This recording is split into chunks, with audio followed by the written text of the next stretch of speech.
G'day guys, welcome to episode 149 of AskJackD I. We are back. Today I take a question about what are my biggest weaknesses, and I answer the question in two parts. Firstly, my biggest professional weaknesses, and I finalize and finish on what are my personal weaknesses. I think it's so important as entrepreneurs that we have self-awareness around what we're great at and what we're really not. Stay tuned to hear mine. 28 and I'm trying to shape history, pulling from the sky for some strength to take with me, line up the stars, fly away quickly and push the world forward like a tidal wave hit me.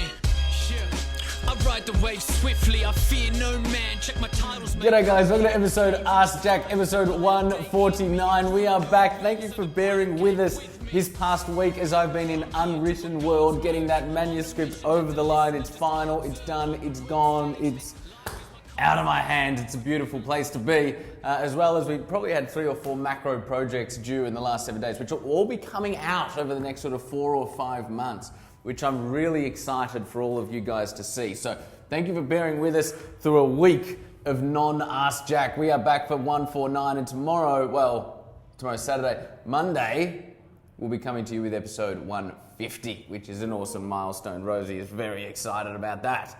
Today's question comes from Una Phillips, who asks, hey Jack, I can probably guess your strengths and successes as an entrepreneur. I'd love to know what my strengths are, Una, but I want to know what the biggest challenges you've faced and your biggest weakness. Hashtag AskJackD from Facebook. My biggest weaknesses and challenges. Okay, I think in terms of, let me give you 2 different components to this particular answer. The first one I'll go kind of professional and business. Second I'll go personal and personal characteristics.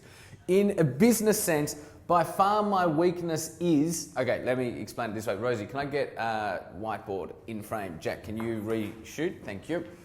Sarah, can you chuck me one of them? Thank you very much. Okay. In business, I look at every company as having 2 different things. Every company has dynamics, which is the heartbeat, the feel, the brand, the culture, the essence, the vision, the mission, the values, the PR, the story behind it, all of that sort of stuff. The second thing that every business has is the mechanics, meaning the operations, the financials, the policies, the systems, etc., etc., etc. So every business has both, right? This is kind of like the heart, and this is kind of like the head, if we use that as a brain.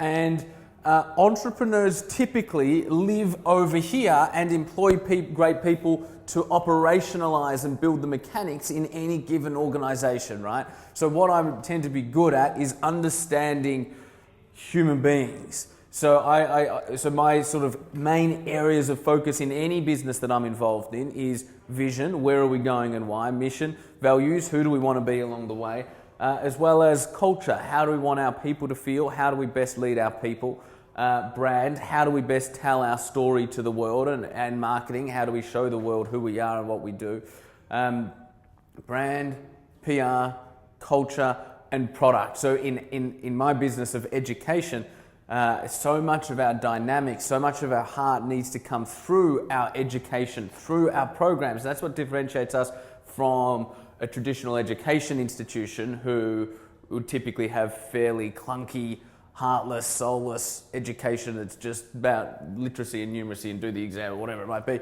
We infuse so much heart and essence and engagement, right, into what we do. So that's my domain. What I'm really bad at is operationalizing stuff. So project management, systems, IT, infrastructure, all of the mechanical stuff I am not great at.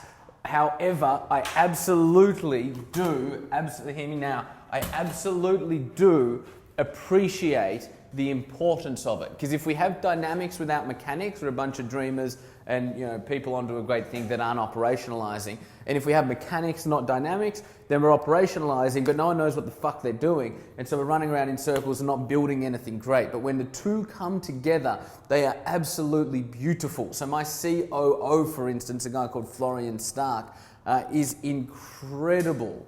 He's built some incredibly large education businesses over the last 10 years here in Australia. He built SAE and a number of different businesses. And in terms of operationalizing a particular vision, operationalizing a particular direction, and taking the essence and the dynamics and the heartbeat and putting it through a team of 100 people and understanding how to manage that process over a year, 2 years, 3 years, 5 years, he is exceptional. So you need to have a great partnership as an entrepreneur. Typically entrepreneurs, generally, not always, but typically entrepreneurs are better at the dynamic stuff, which is why we're sometimes really competent at building different businesses, because we can understand the dynamics, and often dynamics are replicable, and then we find a great team that can operationalize the dynamics in any particular category that we choose to go into. Now, in terms of personal weaknesses, we're talking about this before we shot. I did ask Rosie what my weaknesses were, and she was incredibly insulting, so I won't repeat what she said. But she wasn't actually. She was far too nice and gave me nothing useful. I wish you'd answer the question. Personally, Aristotle had something he called the golden mean, which was between two extremes.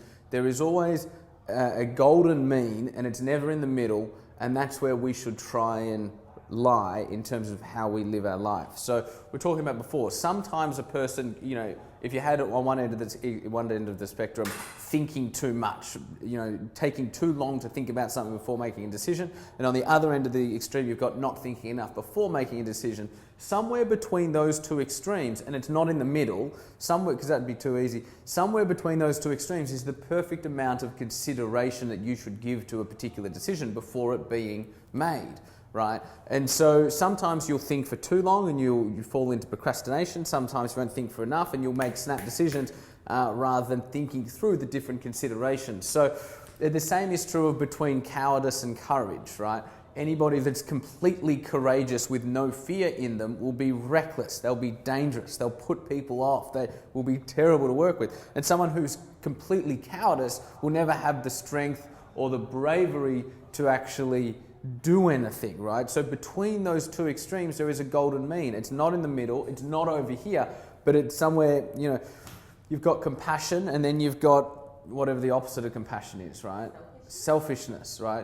Good one. So you've got compassion over here and selfishness. Now, you want to be compassionate as a human being to a degree. You want to be selfless to a degree, but you don't want to be so compassionate, particularly somebody in my seat, so compassionate toward one particular individual that in overgiving or giving too much to one particular individual, it's to the detriment of the other 80 individuals that work for you. So you need to be compassionate to a degree or selfless to a degree.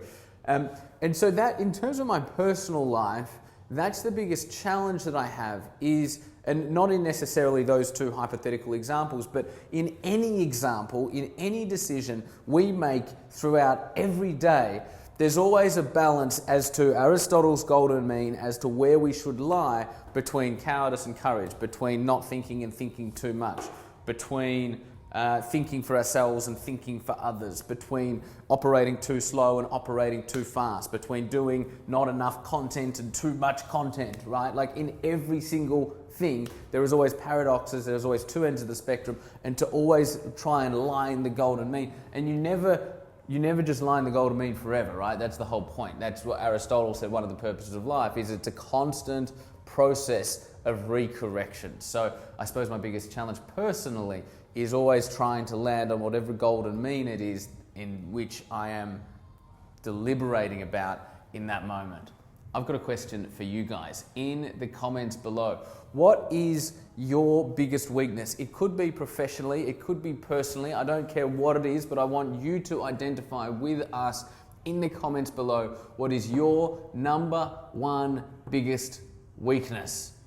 That was episode 149. We are back, crew. Thank you for joining us again, guys. Happy Friday. I hope you all have a great weekend. Look forward to speaking with you again on Monday, if not sooner. I've just actualized a wish that I dreamed as a kid. Cause I'm lining up